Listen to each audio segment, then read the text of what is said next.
Hello, hello, guys. I want to say good morning, good afternoon, good evening, good night. Wherever you may be around the world, welcome to a little bit of this and a little bit of that.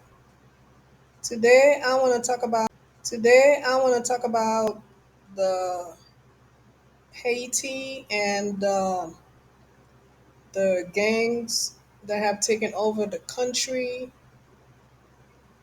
And right now, it's estimated that the country is overrun by like 90%. 90% of the country is overrun by gangs. Okay, so they have taken 90% of the capital, which is Port-au-Prince, the capital. So 90% of the capital is under gang control. So the rest of the country is okay for now. Okay, but they have slightly moved away from the capital, and they're starting to take over two other like department. You can call them counties or like towns or whatever. Okay, yeah. So in a way that they are, they have taken over because they are tired of the government. They've been tired. This is something that have been brewing for a long, long time, I believe. Okay, this is not something that just happened like overnight. This guy came out of nowhere and they just take over. This is something that has been brewing and now it has spilled over. Okay, so we are seeing the spill over. This is not the first time this has happened, not in particular in this country, but other country around the world. Okay, this is nothing new. People get tired and they just take over the country just to get the message out. And for a fact that most likely that for a long time, not only that this thing has spilled over, but the voices of these gangs were suppressed, silent, and every time they tried to speak, they were crushed. You know, so that they crushed them, they suppressed them, they blocked them from speaking out against the things that they are upset about. And as you know that uh, Haiti for a long time. They are, they've been run by corrupt government, fill up their pockets. Every single government that comes in power, they come in, they don't do nothing. The country is still the same after 30, 40 years. Nothing has changed, okay? Not one um, government comes in and do something. Nothing at all. Nothing has changed. Not even half of 1% of the work that needs to be done in the country has changed. Nothing at all. So I'm just reporting this. I am not for or against anything because, like I say, I don't know who these people are. I have no attack. I'm not. I don't know them person. I don't. So I cannot really say. But from what I'm seeing is that this gang and the leaders, they're just upset. They're upset because, like I say, for many years they have been, suppressing these people and just crushing them every time they try to rise to speak their truth. And they crush them. They just crush them. And as far as what the leader was saying, he was talking about how he's upset about the poverty. He's upset how people are suffering. He's upset about the hunger. He's upset about the uh, prices of food and inflation and so on, and no one is working and things like that.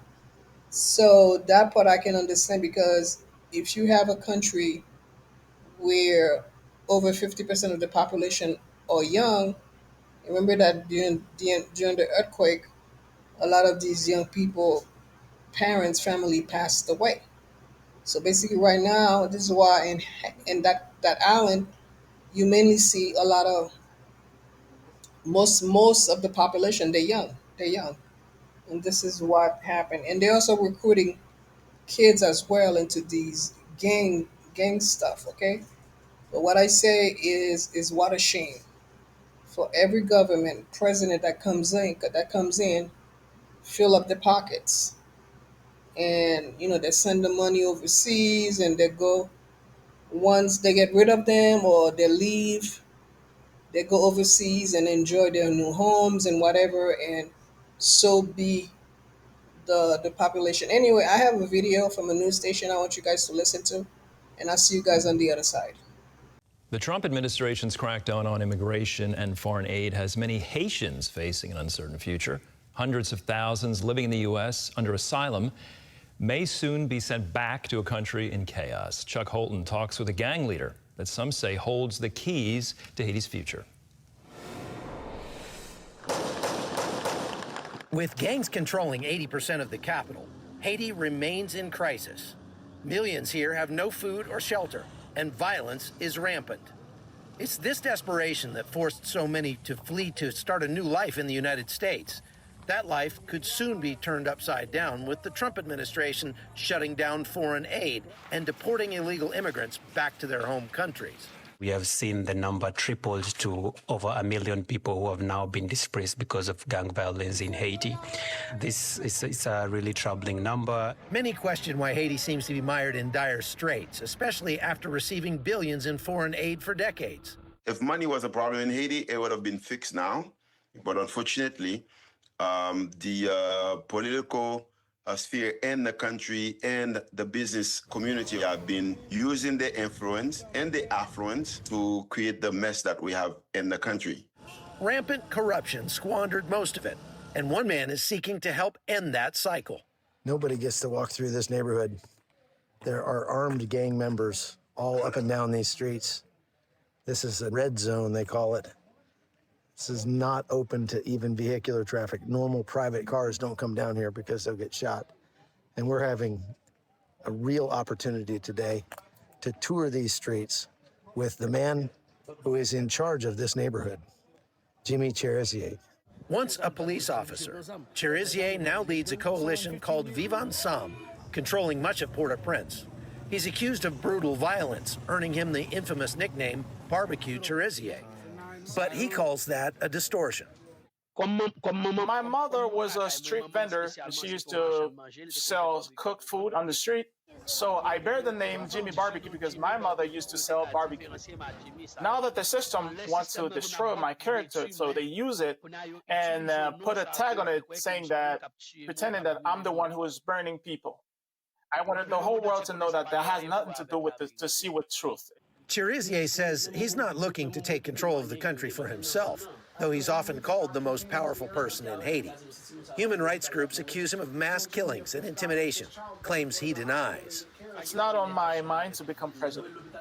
Before thinking about taking any position in Haiti, I have a lot of allegations against me. I would have to go to court first to clean my dossier. All I'm doing now is fighting for better conditions of living for my people. While Haiti's interim government appeals to the Pope for more foreign aid. With President Trump being in power now, he said that he will not help other countries, then he will cut the aid that USAID was providing to Haiti. And I'm asking the Pope to intervene. Cherizier says the world is funding corrupt leaders. He wants the U.S. to cut off all support and help him bring peace to his country. Every day, we are promoting dialogue to stop the violence. If we come to a dialogue with Mr. Trump's secretary, we will do what we say. With potentially thousands of deportees soon arriving in Haiti, an even bigger crisis may be brewing. Considering the history of aid to the country, however, more money might not be the solution. We need to drain the swamp. From Port-au-Prince, I'm Chuck Holton for CBN News. Incredible to see Chuck in the red zone, literally on streets where pedestrians and vehicular traffic is not permitted because Haiti is just held captive by gangs. And you heard the one pastor say, if money were the issue, the problems would have been fixed by now. And you know, the UN and soldiers from other nations have been sent in to try and help. Just within the last couple of days, a Kenyan police officer was there to try and keep peace. He was shot and killed. And last year, about 5,600 people or so killed in gang violence on Haiti. And to think of people having to go back is a pretty horrible situation. So people have been displaced, and a lot of people have been left homeless. Many people have taken refuge and shelter in the countryside, and some of them has fled the island. Whoever has money, I guess they fly to other Caribbean nation or wherever, and whoever cannot fly or limited funds, they have walked to the Dominican Republic, which is the country next door to Haiti, right? And many of them has fled there. So anyway, this is really really terrible, and I can understand, and this gang uprising have is not coming in a good time, because remember that um, some of these people from that nation has been sent back, and many more will be going back. Okay, going back to where? I really don't know. Um, is there really any hope for that country? Really, a country with no military, police? There's really hardly a police force, because many policemen and women have quit, abandoned their post, the position. Every single police station office in the capital has been burned down. Okay, there's really no police post and things like that. So really, think about that. Um, People don't want to go into the police force. No one wants to become a policeman or policewoman, but who's to blame them? You know. And like I said, a country with no army, when that when that so-called priest that priest president that guy that came, that was a priest and became president, he's the one that dismantled the army. He got rid of the army, uh, which was this guy really. Uh, he deceived the people. He deceived the people. And what I've seen about that island is that they wanna blame the rich for everything. They want to blame the rich. Whenever someone want to become president or the president come to power, they always trying to get the mass, the population, the people, the poor people, to look towards the rich people as their problem. Whatever's going on in the island and that country, it's because of the rich. Okay, this is what they do. Okay, so they don't be those presidents, so they don't be responsible, especially that priest, which was basically one of the biggest, the worst thing that could have happened to that country, you know. So he had the poor people look towards the rich as they are the problem. This is why they don't have a solution to the country, because of the rich. So, and this keep on going on over and over again. And this guy came in, and he was broke as hell when before he got into power. He went into power, and you guys can look up the history of that guy. I forgot his name, and he just fill up his pockets. He filled up his pocket when he left. He left super rich. He took off with his family, or whatever his the kids that he had, whatever, and he left.